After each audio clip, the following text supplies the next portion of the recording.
Magandang araw ngayon sa inyo mga ka-thunder. Nandito tayo ngayon sa strawberry farm dito sa Bullsbrook, WA, Western Australia.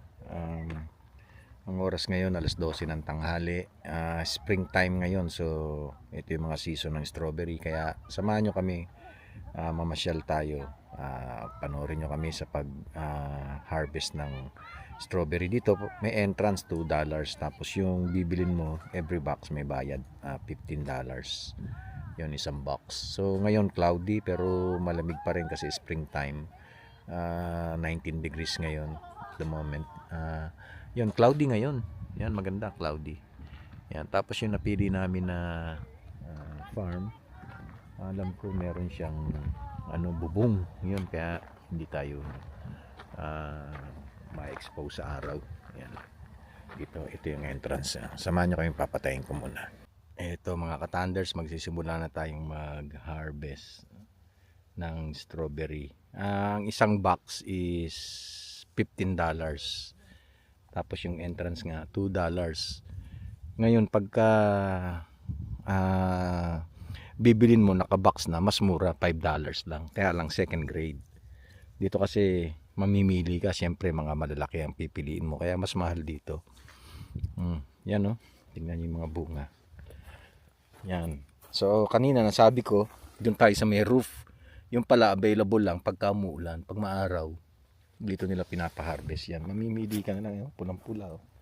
Yan, sa Baguio meron din na ganito, na experience din namin mag harvest doon sa farm. Yan.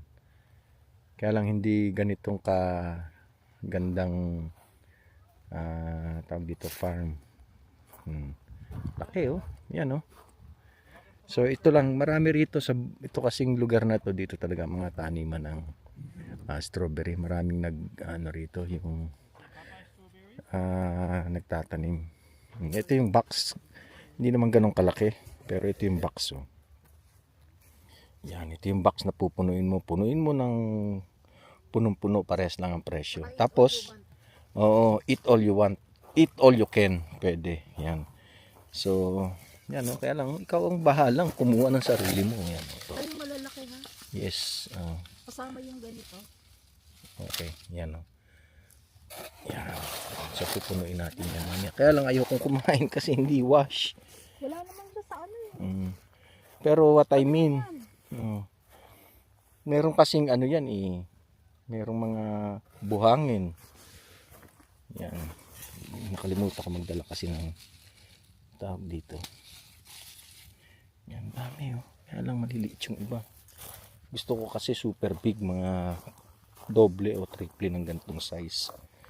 Ang gusto kong kainin kasi yun, pag ganun, talagang juicy. Ito, baby, walang lasa eh. Kulang.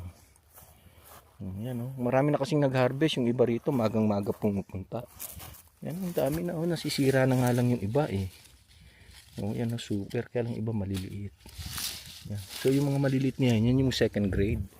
Mga binibenta nilang $5. Yan, oh, puro pula na, oh. Yan, oh, puro pula na siya, oh. Madali lang punuin ang isang box. Ito magagandang kunin dyan. Ito kasi yung mga pula na ganyan to. Yan yung matatamis. Makintab. Yan ang mga matatamis talaga. The best yan. Ito isa malaki. Ito. Yan. Yan, oh. Para siyang kambal. Yan. Sige, maraming salamat mga ka-thunders. Yung mga hindi pa nag-subscribe, please subscribe. Yan, samahan nyo kami sa aming paglalakbay dito sa aming adventure dito sa strawberry farm. Yan. Ang tawag dito sa farm nito, pick your own strawberries. Yun yung pangalan ng farm. Yan. Pero mamaya, meron kaming dadaanan. Last time doon kami bumili. Nasa packet na siya. Nakapack na siya. $5, 1 kilo. Pero ang lalaki, giant. Yun. Bibili tayo. So, itong season kasi na to, masarap mapagsawaan to eh. Actually, ito yung third swing na pumunta kami rito. pag bumibili kami, ang dami mga 8 kilos. Mauubos lang namin yun, ilang araw lang yun. Kaya lang, di pa rin namin mapagsawaan Talagang masarap, paborito kasi namin parehas to mag-asawa. Tsaka yung mga apo namin. Yan, paborito namin to. Yan. So papatayin ko muna. Maraming salamat sa pagsama nyo sa amin. Yan, pag puno na, papakita namin sa inyo. Okay. Ganda nga naman. Yan mga ka-thunders. Ito yung na-harvest namin, $15 yan. Punong-puno. Kasi itong isa, binili namin $5. Mix, maliliit. May mga tiny, very tiny. Yung pero hindi katulad dun sa amin, malalaki. Yan. Approximate siguro ang isang box around 3 kilos. Mahigit siguro 3 to 4 kilos. Yun. Kung sa market namin bibilin to, siguro 250 grams. So, mga $3 yun. So, ang 1 kilo parang mga $12. So, better pa rin bumili ka sa farm. Yun. Medyo malayo nga lang kasi from the city is doon sa residence is 54 kilometers. So sa fuel ka lang gagastos. Pero worth it pa rin kasi tsaka yung experience na nakapag-harvest ka strawberry yan. Eat all you can din pero hindi ako makakain masyado kasi hindi wash Hindi mo alam baka mamaya may mga tawag dito, may mga chemicals ba kasi may mga insecticide yan, kaya hindi ako masyadong kumain.